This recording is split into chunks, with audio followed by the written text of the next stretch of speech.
শুভ সন্ধ্যা বন্ধুরা।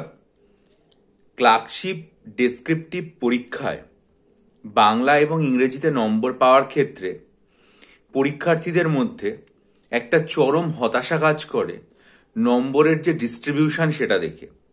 শুধু যে ক্লার্কশিপ তাই নয়, যে কোনো রকম ডেসক্রিপটিভ রাইটিং পরীক্ষার ক্ষেত্রেই, সেটা WBCS হতে পারে, মিসলেনিয়াস হতে পারে, পরীক্ষার্থীরা একটা অভিযোগ বারংবারই তোলেন যে সবার মধ্যে নম্বরের ডিস্ট্রিবিউশন সমান হয় না।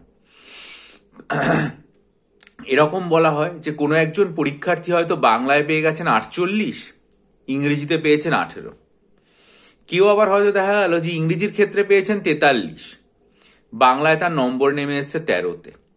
অর্থাৎ নম্বরের মধ্যে তফাৎটা খুব বেশি হয়ে যায়।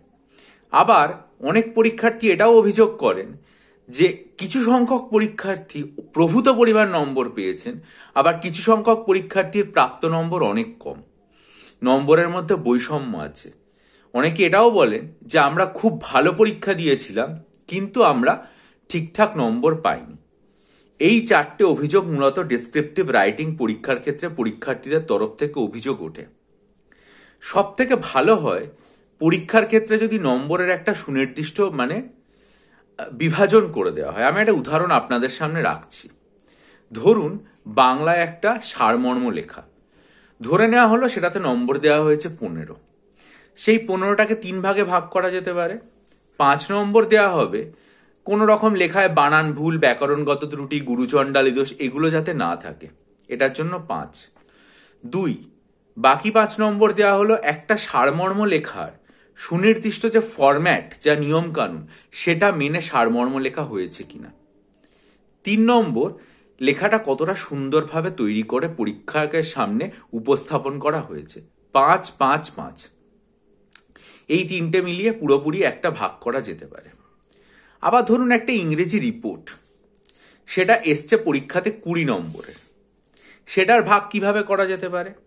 সবার প্রথমেই 5 নম্বর দেওয়া হলো পুরোপুরিভাবে রিপোর্টের যে ফরম্যাটটা সেটা মেনটেন করা হয়েছে কিনা। 2 নম্বর, 5 নম্বর দেওয়া হলো রিপোর্ট লেখার ক্ষেত্রে যে সমস্ত প্রয়োজনীয় তথ্য বা যুক্তি হিসাবে রিপোর্টটাকে সাজানো দরকার সেইগুলো দেওয়া হয়েছে কিনা। 3 নম্বর, বানান ভুল, ব্যাকরণগত ত্রুটি বিচ্যুতি এগুলো আছে কি নেই তার উপর 5 নম্বর। আর শেষ 5 নম্বর হচ্ছে লেখাটা কতটা সুন্দরভাবে ভাষাগত দিক থেকে উপস্থাপন করা হয়েছে তার জন্য।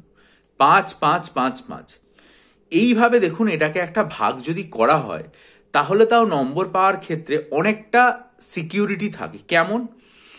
আমি যদি ব্যাকরণগত কোনো ভুল না করি, গুরুচণ্ডালী দোষ না করি, বানান ভুল না করি, ফরম্যাট পুরো ঠিক রাখি, তাহলে আমার 10 নম্বর পাওয়া কনফার্ম। এবার আমার লেখার সৌন্দর্যে 5, সেটা একজন পরীক্ষকের ওপর নির্ভর করবে। তিনি কোন অবস্থায় খাতা দেখছেন। হয়তো তিনি রবিবারের দুপুরে প্রচণ্ড ভালো করে খাওয়া দাওয়া করে আরাম করে এসি চালিয়ে খাতা দেখছেন, তিনি ভালো নম্বর দিলেন। আর হয়তো হতে পারে সোমবার দিন অফিস থেকে ফিরে প্রচণ্ড কাজের চাপ ঝঞ্ঝাটের পরে রাত্রিবেলাতে ঝামেলা হয়ে বাড়িতে খাতা দেখতে বসেছেন, ফলে তার সেই লেখাটা খারাপ লাগতে পারে। দুটো অবস্থায় তফাৎ হতে পারে। একই লেখা দুটো অবস্থায়। আবার একই লেখা দুজন আলাদা আলাদা পরীক্ষকের কাছে অন্যরকম লাগতে পারে। যেমন দেখবেন আপনার কোনো একটা গল্প পড়ে একজন বলছে অদ্ভুত সুন্দর হয়েছে, আর একজন বলছে এটা পুরো জঘন্য একটা গল্প, কিছু হয়নি।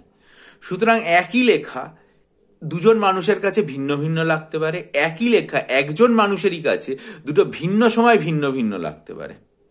সুতরাং লেখার যে সৌন্দর্যের জায়গাটা সেটা আপনার হাতে থাকলো না। একটা সারমর্ম লেখার ক্ষেত্রে 10 নম্বর আপনি সিকিউর করলেন, কিন্তু 5 নম্বর আপনার হাতে থাকলো না। সেখানে ঠিক আছে, একজন 5-এর মধ্যে পেল 4, আপনি পেলেন 2, 12, 14 তফাৎ এইটুকু হলো। রিপোর্ট রাইটিং এর ক্ষেত্রে অন্তত আপনি এইটুকু সিকিউর করতে পারেন যে 20-র মধ্যে আপনি 10 নিশ্চয়ই হয়েছে।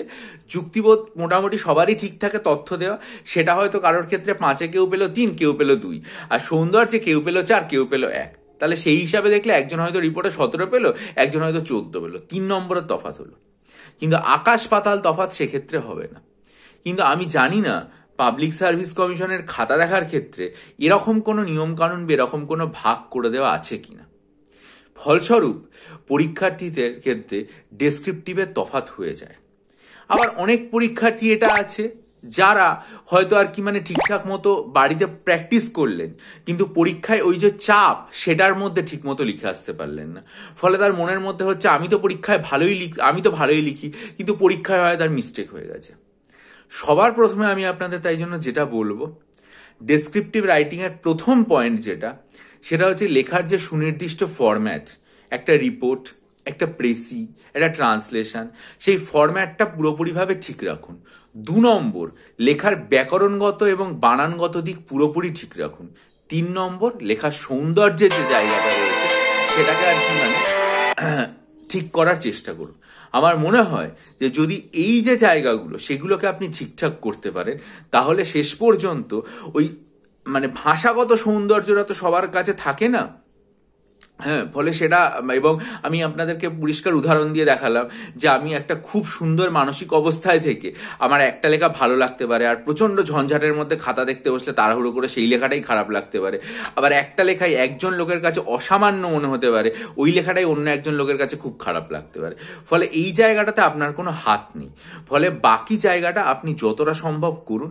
আর লেখার জন্য আপনার যে ধারাবাহিক অনুশীলন, পারলে সারাদিনে 1 ঘন্টা সময়ের মধ্যে 15-20 মিনিট বাংলা খবরের কাগজ, বাকি 40-45 মিনিট ইংরেজি খবরের কাগজ, সেটা পড়ুন এবং নিয়মিত যে লেখালেখির অভ্যেসগুলো সেটা করুন। আর তার জন্য যদি মনে হয় আমার কাছ থেকে ডেসক্রিপটিভ বাংলা এবং ডেসক্রিপটিভ ইংরেজি স্টাডি মেটেরিয়াল নেবেন, তাহলে 19 অক্টোবর আমার চ্যানেলে যে ভিডিওটা আছে সেটা ভীষণ মনোযোগ দিয়ে দেখে ডেসক্রিপশন বক্সে ইমেল আইডির মাধ্যমে আমার সাথে যোগাযোগ করুন। বহু পরীক্ষার্থী রয়েছেন, আমি এখনো পর্যন্ত 1 নভেম্বর পর্যন্ত সব পরীক্ষার্থীকে রিপ্লাই দিয়েছি, কিন্তু 2 নভেম্বর থেকে আমার দেওয়া হয়নি। আমি দুঃখিত। সবাইকে আমি ধীরে ধীরে রিপ্লাই দেবো। আশা করি আপনারা স্টাডি মেটেরিয়াল নিলে অত্যন্ত উপকৃত হবেন। ভালো থাকুন, বিজয়ী হন, সফল হন। চ্যানেলটা সাবস্ক্রাইব করুন, বেল আইকন প্রেস করুন, ভিডিওটা লাইক করে বন্ধুদের মাঝে ছড়িয়ে দিন এবং আপনাদের মূল্যবান মতামত দিন। ভালো থাকবেন।